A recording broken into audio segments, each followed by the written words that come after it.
Hi, my name is Mark Pugh, and I'm known as the ARCS Professor in Workers' Compensation. I've been asked to share what I have learned in COVID. Bottom line, a lot. I've learned a lot about myself, and that is both good and bad. I have learned that I can really grow a beard. Was able to share some bittersweet news with my wife a few days ago in that I am going to cut it down to normal length on January 1st to celebrate the entrance of 2021, which hopefully will be better.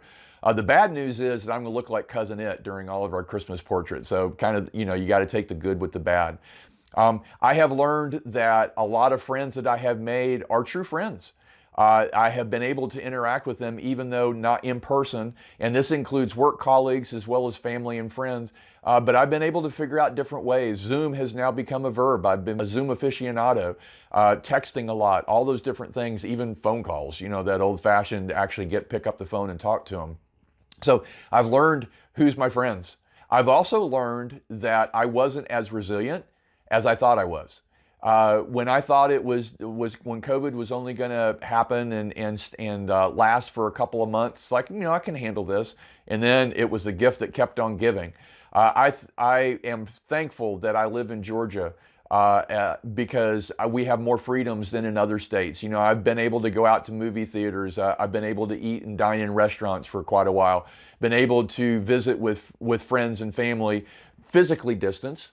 With the mask and all that kind of stuff. I've been able to hike. I've been able to do a variety of different things like that. But still, it's different because I know that I don't have my regular schedule associated with that. And that has played with my mind and the psychology of who I am. I have been blessed that none of my family have contracted COVID.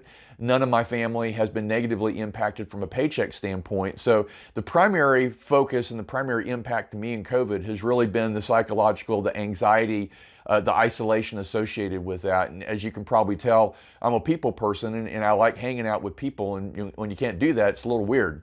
So we've had that opportunity to figure out, to understand and to accept what is the reality, and kind of like 9/11 to move on and forward. And so the one thing I want to leave you with is that status quo, the loss of status quo, is probably the biggest takeaway for me, and it can be both negative and positive. The loss of status quo means that how you've always done things isn't how you're going to do it in the future.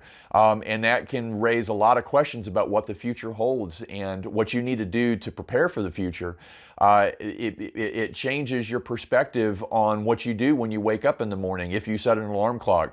If you wear pants during Zoom meetings, all those different kind of things, everything has been upended when it comes to COVID. So that can be a negative, the loss of status quo, but it has also become a positive for me because it has allowed me to focus on self-care, to focus on what's important to me, what my priorities are, where I should focus my time, where I should focus my efforts, where I should focus my finances, where I should focus my thoughts.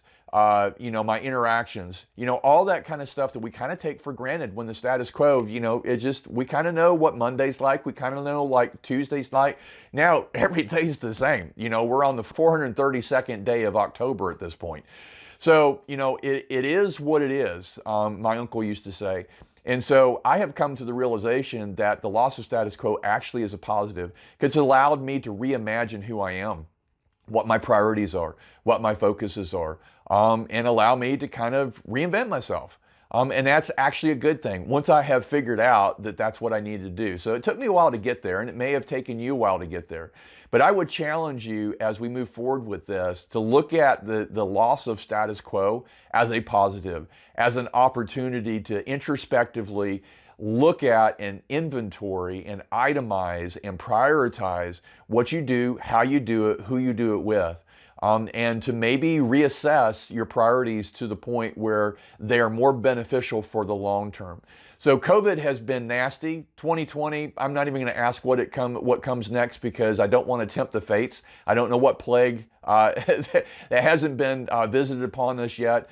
And I don't know what 2021 holds. I do know that there is a finite amount of things that I can control.